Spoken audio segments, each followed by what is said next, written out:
न शत्रून् परपीडयन्ति गदाभिघातेन च दक्षिणेन पीताम्बराढ्यां द्विभुजां नमामि जीवाग्रमादाय करेण देवीं वामेन शत्रून् परपीडयन्ति गदाभिघातेन च दक्षिणेन पीताम्बराढ्यां द्विभुजां नमामि पीताम्बराढ्यां द्विभुजां नमामि।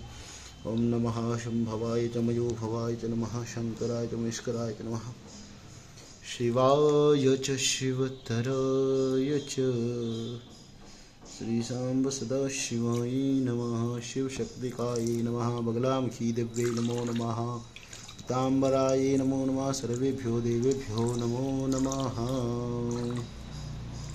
अस्तु अमृतः अभिषेकम् अर्पणम् अस्तु।